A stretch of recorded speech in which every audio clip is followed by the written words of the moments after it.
Hey everyone, this is Kevin Kerner with Tech Marketing Rewired. We just wrapped up our first internship at Mighty and True in a long time. It's probably been at least a couple of years. And I wanted to take a hard look at what worked, what didn't, and how to make it better next time. So to do that, I turned to my friend Cheryl Rodness, who's the head of global brand at Quest Global. Cheryl's worked with a lot of people over the years and has built internship programs at scale during her time at Juniper, Calix, and at Quest. And she's really one of the best people I know to talk about how to do this thing right. In this episode, we got into why so many internship programs fail from the start, the systems and playbooks that make them successful, and how to evaluate interns beyond GPA. We also talked a bunch about what AI means for the future of your early career work, and just talked about AI in general. It was a really fascinating talk. If you're a college student looking to start an internship or be attracted by a company that's hiring interns, or if you're someone like me who wants to make their internships better, this is a really good watch. So let's get into it. This is Tech Marketing Rewired.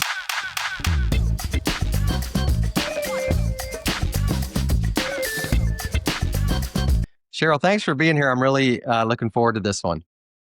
Well, thanks for having me, Kevin. This is a topic that is very, very close to my heart. As we grow in our careers, for me, the most important thing is to make sure that we're developing the next generation of leaders. And what better way to start than with interns and kids coming out of school? But if we don't train them right from the beginning, goodness knows what shape we're going to leave our companies in. For sure. It just gives them such perspective. It's amazing. Can you please start by just walking through your career journey, how you got into why did internships become such a big interest for you? Well, to start all the way back, I am a career marketer. I have been primarily in the technology area for 20 years or so. I hate to date myself, but that's the truth. And I've worked for great companies from IBM to Juniper, where you and I met, Unisys, Calix, where I really built up my skills in internship programs, and now at Quest Global. The reason I got into internships was, funnily enough, I think it spurred my interest because I've got two kids who are in college. And as I saw, as they were looking for summer jobs, the challenges that they had in one, finding an internship. And for my younger son, who was actually in a co-op program, learning from him the experiences he was going through in those co-ops varied greatly. And I thought, what a shame, companies are paying students to come in and they're not getting the best out of the students. And in some cases, the students are getting actually crappy experiences. Yeah. And so I thought if I developed a program that would help both the student and the company, it would be a win-win. And so I had the opportunity at Juniper. I did a little bit there, but really built it when I was at Calix. I sort of agree. It's like if you're going to spend time actually doing this with a young student, like the worst thing you could do is do it bad and then send them off as a start in their career where they just don't have good perspective. I wonder where have you seen most companies go wrong when bringing in interns? Like where are the big problems with internship programs? The biggest failure, quite honestly, is right at the beginning. When you decide you want to have an intern or an internship program, but you actually don't think about what the student is going to do. I have seen people say, yeah, we know we have lots of work to do. Let's bring on an intern. The intern shows up and they have nothing formalized. They don't know what the projects are. They don't know what the goals are, the outcomes. And so that student comes in and really flounders. They wait for stuff to be sent to them. They can't, they can't figure out what they need to do, who they need to connect with, what's expected of them. The manager hasn't thought it through. The manager doesn't give them time. And right from the get-go, it falls apart. So when I've built programs, it starts from the ground up. I can walk through the steps for you if you want, if that's easier, and then we can dive into each one. Yeah, So it I'd love obviously, to. I'd love to talk about that. And it sounds like if I can paraphrase you, it's really there's no system in place. It's just do you find that like in my experience, you find that maybe you're a manager who gets an intern, you're told to take an intern and you don't really have a system in place to do it. You just get the intern and then you have to deal with this person who's now a cheap labor, let's say. yeah, you're either told you're getting an intern or you're asked, hey, do you want an intern? And you're overswamped or your team's overswamped and you go, yeah, I'd love an intern. And that's where it ends.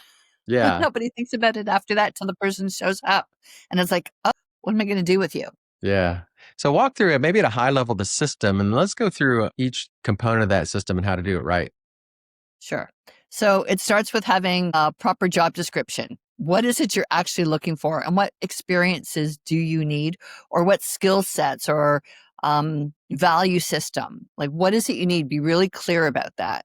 And then when you interview for it really clearly and listen for the things that you need to hear to know that that person is going to fit into your team, into your company, to your expectations. So that's the first thing. The second is before they actually show up, you have a series of projects developed for them with an expectation of what they need to do, who they need to connect with, what the outcomes are, so that when they actually show up, you can walk through those with them. The second thing you want to do is make sure that you assign them a buddy before they show up and that there's somebody who is equivalent in age that they can actually talk to. So they can reach out to and go, I got a stupid question. Don't want to bug my manager, or I can't get to my manager. Can I ask you something? So it's a peer. It does not have to be in your department, but it's a peer that they feel comfortable talking to.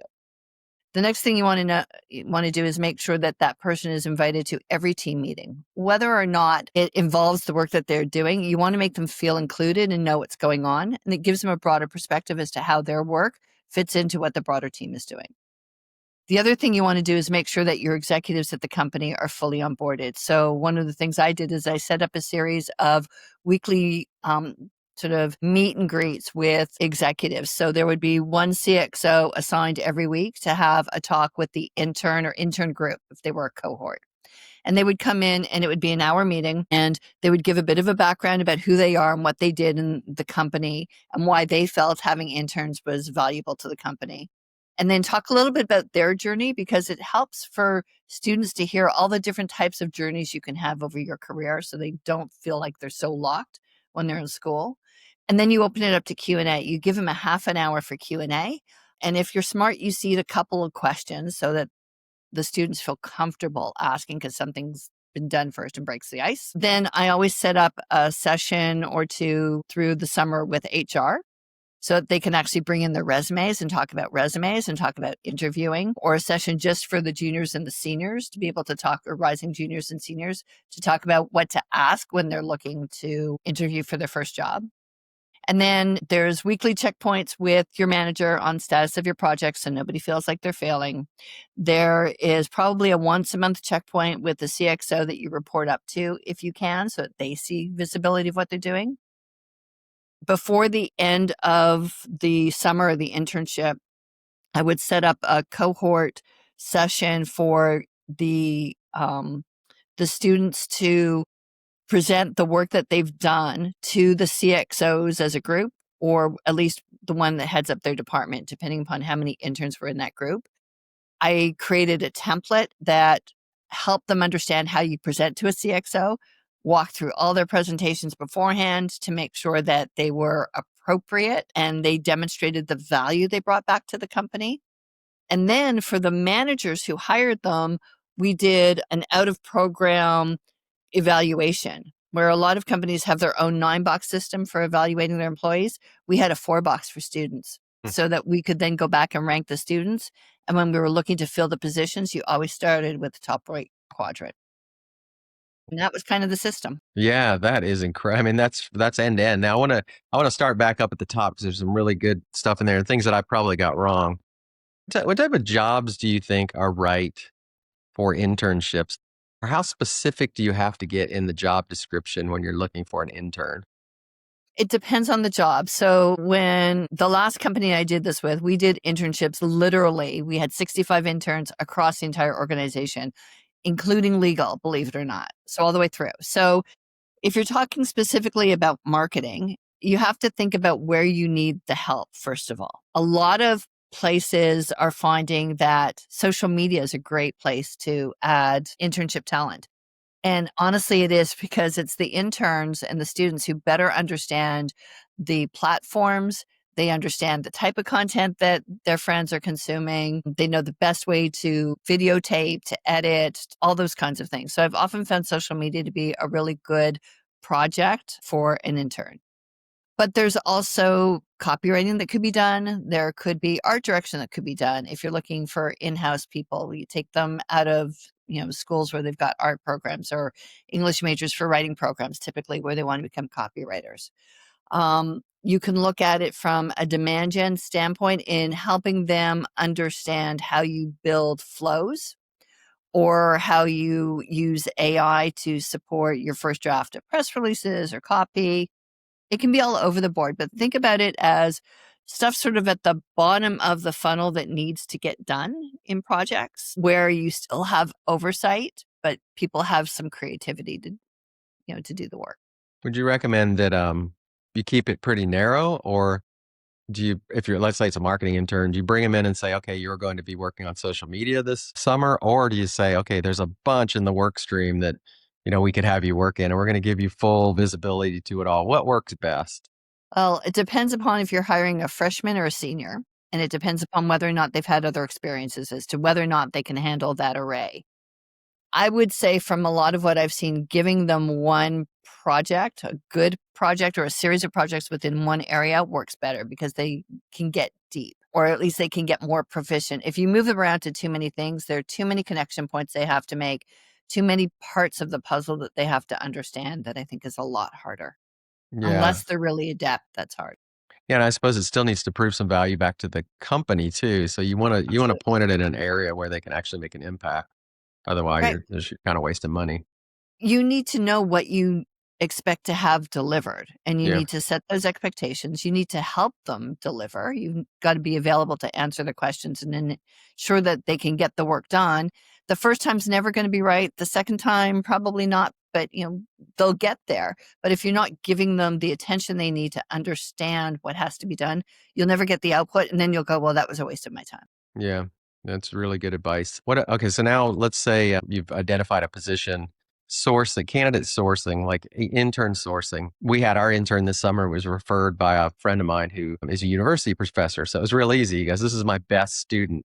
But had I not had that channel, I wouldn't have known where to go. Where have you found the best resources are to actually source the right candidate? Like, where do you get the right candidates from, and how do you establish those supply lines?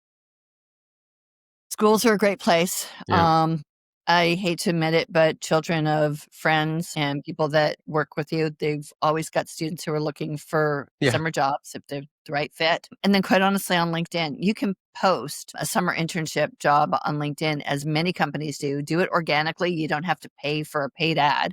Just have everybody on your team post, hey, I've got a job open, submit your resume here.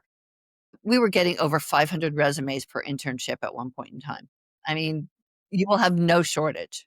The problem you have is sifting through them and deciding, who you want to go with and who you want to interview. The interviewing time takes time. yeah. So beyond the GPA and sort of their resume, what qualities have you found that predict a strong intern? I've never looked for a GPA, to be honest. I look for, what are you studying? Talk to me about your projects. Talk to me about what you're interested in. As a summer intern, I look for someone who's got hunger, someone Yeah. who's got aspiration, someone who is willing to ask for help, doesn't believe that they know it all, and someone who's going to fit into the team. If they can show me that they understand marketing or what we're looking to do, and you can get that through conversation, talking about projects they've done at work, at school rather, and what part they had if it was a team project, etc. And just get a sense for how hungry they are to learn and to do. Yeah, the interest part is really interesting to me because my son had an internship and he worked for Texas Parks and Wildlife, but he was interested in AI. And so they gave him not just the traditional Texas Parks and Wildlife stuff to do, but they also gave him an AI project, which he was super interested in. And he that was his interest going in, and it aligned with their interest. And so he went after it really hard, which is really fun to see. Yeah, if you can align a project to what the student is interested in, has a passion for, they'll work twice as hard. This is something that they have an interest and passion for. It's not just, no, I got to get a summer internship, or, oh, I need to make some money so I can go back to school. But there's a real hunger and a desire. And if you can hire for hunger and aspiration, you'll do well. Yeah. So you went through onboarding and how that works. Walk me through what you've seen work in a little Sure. more detail. So you tell your team you're bringing on a summer intern. This is their name. This is what they'll be doing. This is who they'll be reporting to. And then you say, I want a buddy. I need someone to partner with this person that When they have a question, they can just ping you and ask you. They don't have to wait for me if it's something, or their manager, if it's something simple, or they have a question they're too embarrassed to ask, or they just want to talk. They're frustrated about something and they need somebody to reach out to. Either the manager who's hired them will either know their temperament and can know who would be a good buddy, or you ask on the team, hey, who'd like to be this person's buddy? This is kind of what I sense of them, and get somebody to volunteer. And then when that person comes in, you tell them, look, it's so and so's your buddy. They're not your manager or a peer.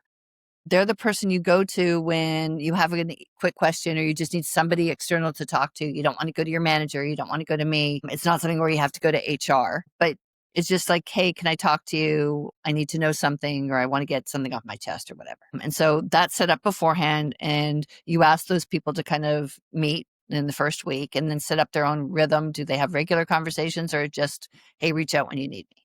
With the manager, the person they're reporting to, you make it very clear you are to have structured meetings with this individual. You have to have weekly one-on-ones with them. You've got to go through the work. You've got to take the time to evaluate it. You have to give them good constructive feedback on what they're doing and give them the time that they need. And then you also let them know that they should be invited, that person should be invited to all your team calls. Get them added onto the calendar.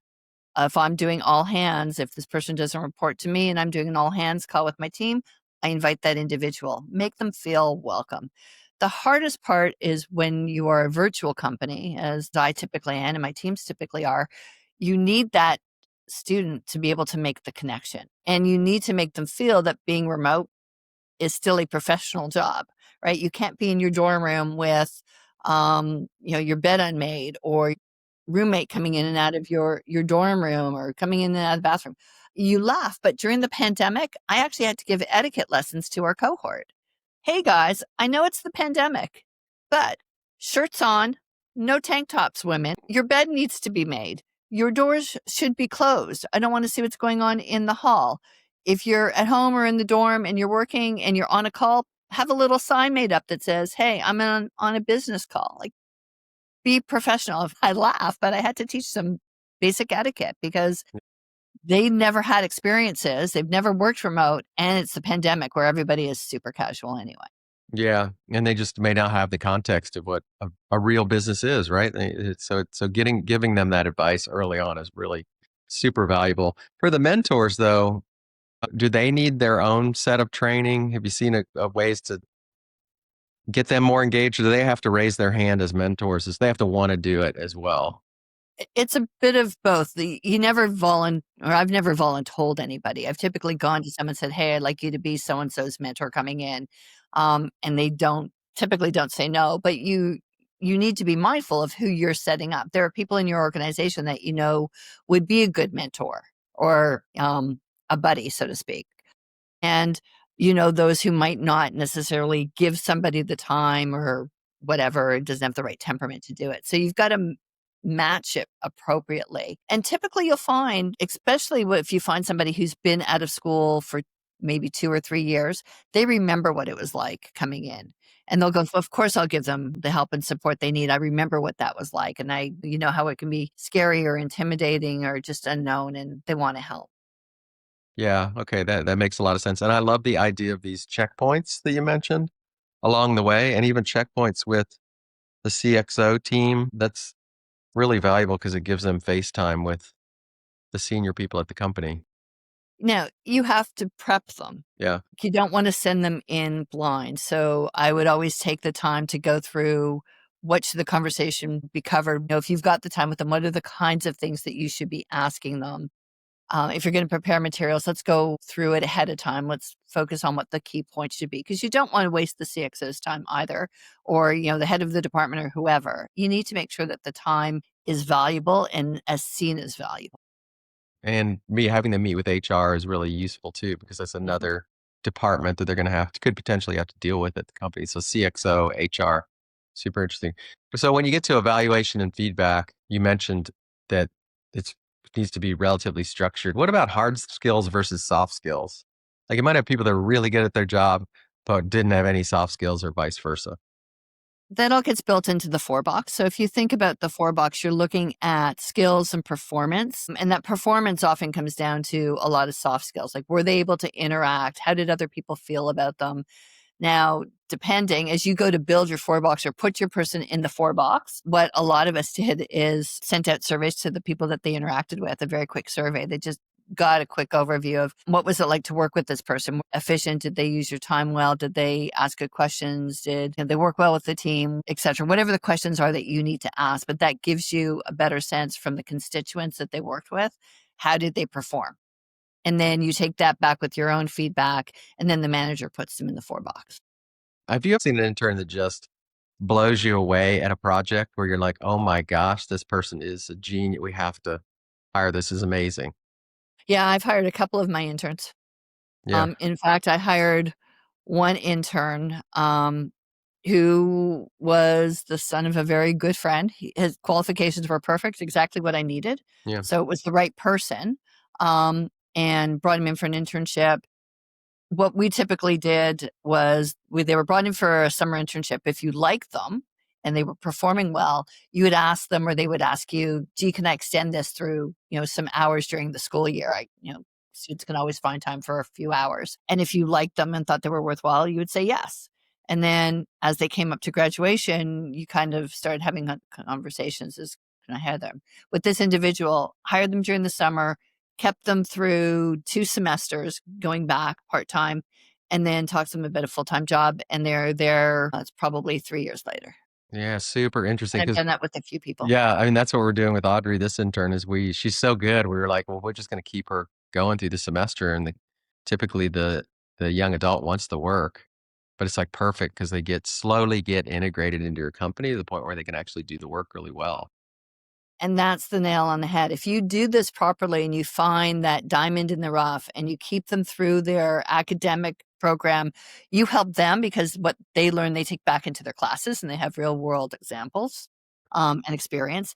They make some money, you get some work done. And then by the time that they're ready to come out of school, they know your company, the onboarding and the ramp is really minimal. They can become productive immediately and they've got a job and you've got somebody waiting for you. If you just off the top of your head, like the best interns, what makes them stand out? Makes them become can't miss hires? Hunger and aspiration. They ask for more. They do what they need to do. They do it well. They do it independently. They come back with ideas. They're self-sufficient. Like, they know what they need to do, much like they would in school. They take the understanding of what you need them to do and they run with it. And then they have aspiration and such that they think of the next thing. Hey, could we be doing this? Hey, have you thought about that?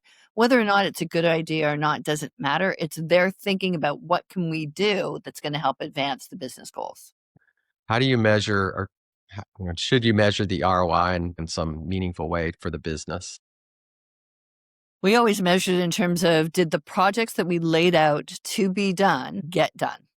And did that alleviate the bandwidth of others on the team to do other work that was probably better to their skill set and they didn't have the time to do previously?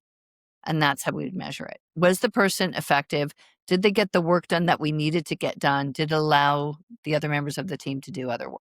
Paid or free internships? I don't think it's fair to ask kids to work for free. Would you? I agree. I totally agree. And we're a Right? small company and I wouldn't ask anyone to work for free. Yeah. It just sort of sets up a bad feeling, I guess, between parties.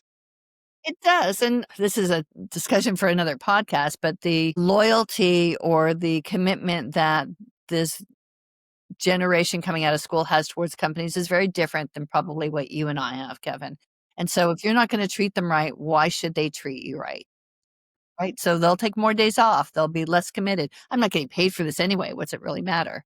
Now, some will have a much harder work ethic and that won't matter to them. It's all the experience. But I just don't feel it's fair to ask people to work and not pay them for it. Would you hire someone from out of college, after college, high school degree? Like, how does it matter? Hiring full time? No, or not hire, but intern, Yeah. Okay. selected intern. So personal preference versus what's been done. My preference, where I have found the greatest success, is to hire interns who are at least sophomores. They're in the second year of university. They have a little bit more maturity, a little bit more discipline, a little bit more knowledge from the courses that they've taken and can connect the dots better. Having said that, I've had other interns who were freshmen or a couple out of high school. Um, Again, you have to adjust the work expectation. Really good advice. Like I wouldn't have thought the sophomore, but I think you were dead on. I think that seems about right. I've had enough experience to tell you that a sophomore is gonna be good, a junior's better, sort of a rising senior is great, but they tend to also have more choices. And then I had one other sort of fast question for you because we find a lot of great talent in Central and South America. Global, okay, or should you keep it local to the company, the region that you're in, or would you hire globally for any internship? And maybe what are the nuances? You've been at some massive companies, so I wonder what your perspective is there in terms of region. The interesting thing is if you're gonna pay them, they actually have to be in a region where you have an office. Because of the finance issues and the legal issues of it all, I think they have to, maybe not so much legal, but financially, you can't pay them from the US if they're in Central America or if they're in Japan or if they're in India or somewhere else. It's really difficult. So you want to hire them for the region in which the work is being done and the manager is located. Yeah, good Time advice. zones matter. Yeah, yeah, especially if you're a young person and someone's across the world and you're working days and they're night. It just does not seem like No, a great fit. no, Um, great. so, okay, this is great advice. If I'm a marketing leader that wants to start building an internship program tomorrow, like where would I start? What would be the first few things you'd start with? Sit down with your team and understand what work really needs to get done and can get done by somebody else. And if passing that work off to somebody else will it free up the bandwidth of their team to do things that are more to their skill set. And then really define what those jobs are, what the projects are, what the outcomes are, the deliverables, and be realistic of what can be done within 10, 12 weeks.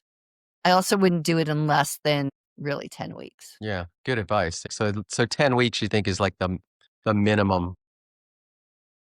Yeah, we've had people for 8 weeks, which you can do, but again, you have to adjust what can be done because your first couple of weeks are gonna be them floundering and finding their way around.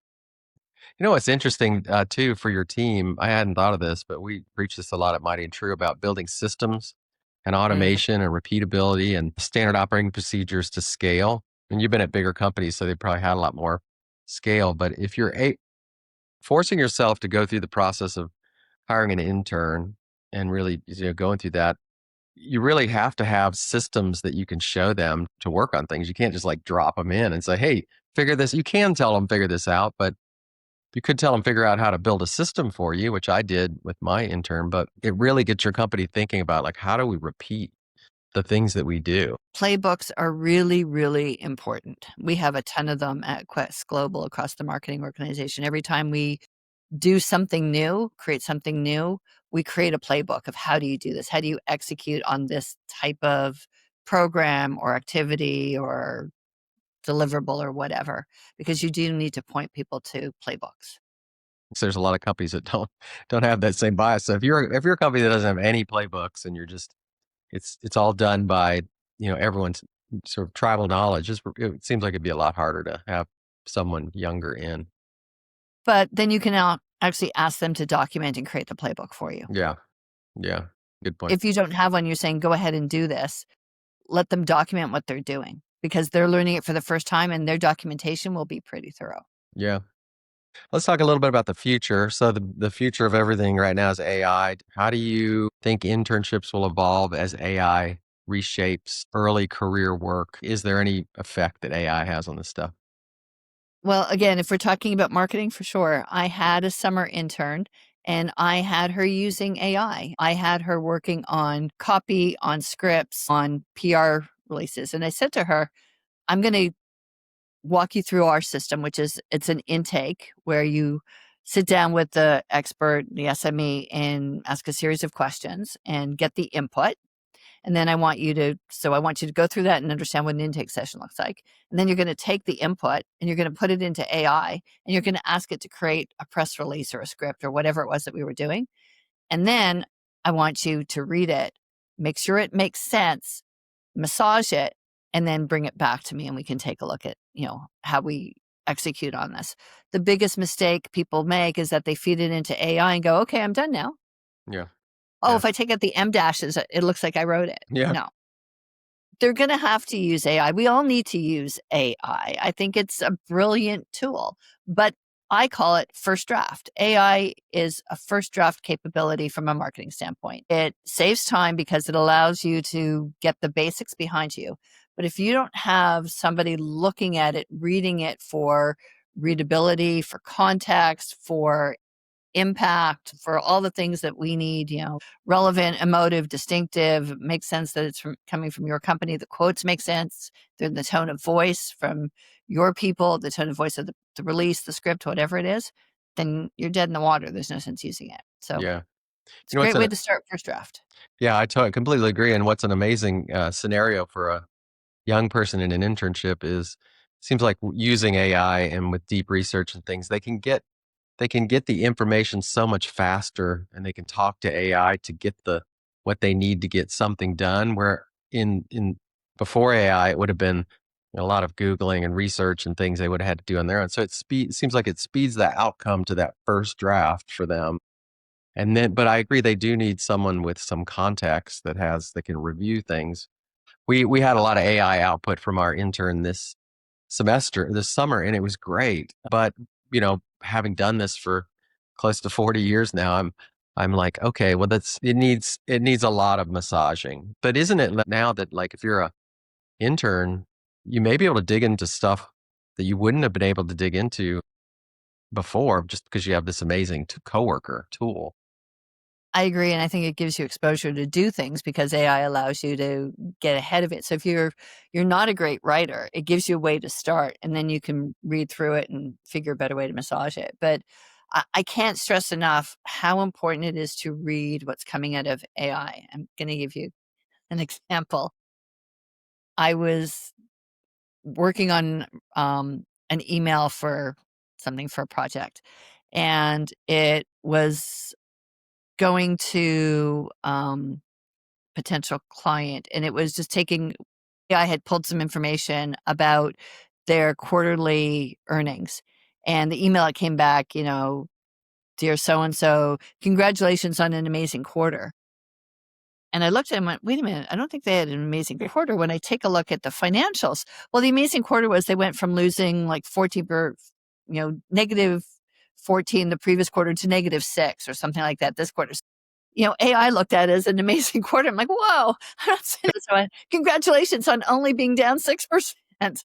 So, again, I caution, don't take AI, at its first blush without So proper. true. It's just so true. And I would wonder, like, okay, well, fast forward a couple more years, 2, 3 more years, you're gonna have whatever Gen Z and Gen Alpha in internships. They're gonna have a whole different, like, look on working, I guess, than what it is now. But they're also gonna be very AI native in everything that they do. So Yeah. it's gonna get AI very native interesting. and social media native. The social Yeah. media landscape and the platforms change so Yeah. frequently now. What was in 6 months ago is now out. What's the new format? What's the new trend? If you need somebody who's on top of that, because I hate to say it, you and I aren't. Yeah. Probably not. Yeah, no, no. I gave Audrey a few things for social media, and it was so much better than anything I could have done. I would have never thought of how she did. The other thing I think is good too is field marketing and events. I think internships are because events are so logical in how you put them together.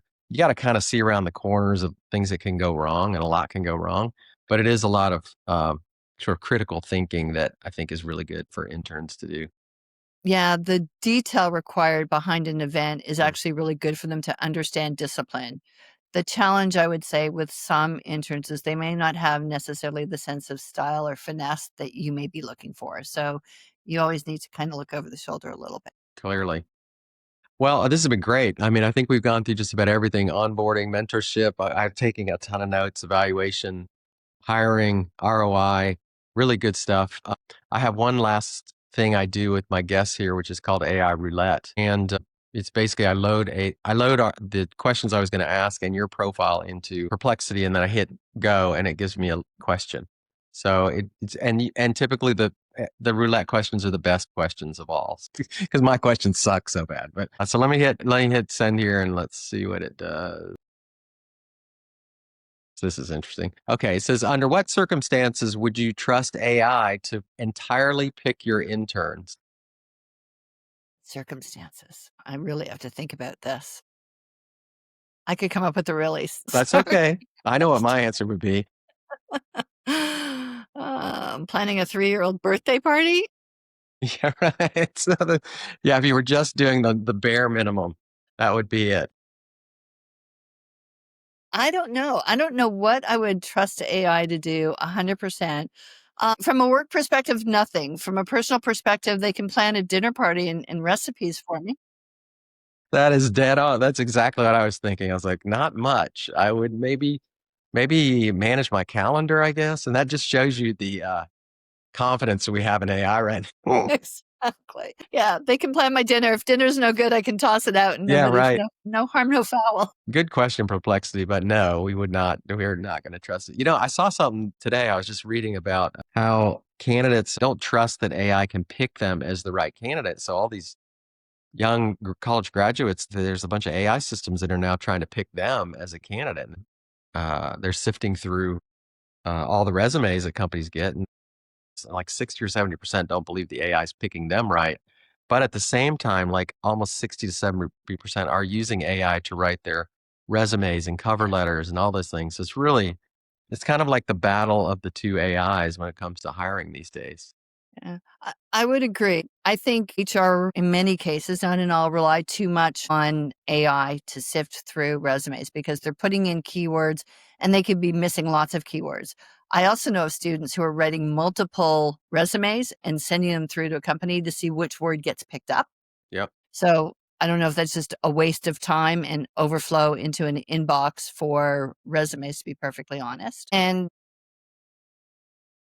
there's nothing when you're hiring somebody, you have to talk to them. You have to get a sense of who they are. I don't think you can sift through by looking at keywords. You're gonna miss people. You're gonna miss a potential, diamond in the rough or a real jewel because their keywords didn't match. It's also forcing a lot more in-person interviews too. Because and if the person's not remote, or if you're not remote, you actually want to meet the person because there's just so much out there that's pretty crazy. This is really great. My next internship, I have a lot of work to do to make it to make it better. I can help you. Yeah, yeah, I will definitely be calling you in the spring next year because we'll do it again. It was a great experience, and it's just so fun to see these Okay, young spring is too people. late. That's the other thing. Yep. So if you want your pick of students, you should have your resumes up and ready to go by December. Yeah, I Students are guess you're already right. well Yeah, into looking in January. yeah. If you're waiting till April or May, I hate to say it, but you're getting people who, haven't been able to get an internship Hmm? or were too late and too lazy to start looking early or have been turned down by other places. Not that I mean to generalize to students, but I have found that when you wait too late, you're not necessarily getting your choice. Yeah, that's a good ending advice. Really good stuff. Cheryl, this has been amazing. I know people want to reach out to you and talk to you some of this stuff, and I know you're also very busy at Quest too on the brand side. But how can people reach you if they want to get a hold of you to talk to you about any of your knowledge around internships? You can find me on LinkedIn at Cheryl Rodness. You can certainly reach out to me at cheryl.rodness at quest-global.com. I'm easy to find Cool. I'll and link happy to your. talk to people about this. I love this topic. Yeah, I know you're great. You've always been a great sort of teacher and mentor for me, so I do appreciate our friendship. Thanks so much for coming on the podcast here and putting up with me. And I hope to see you again soon. Thanks, Kevin. It was a pleasure. A lot of fun. Okay, I'll see you. Take care.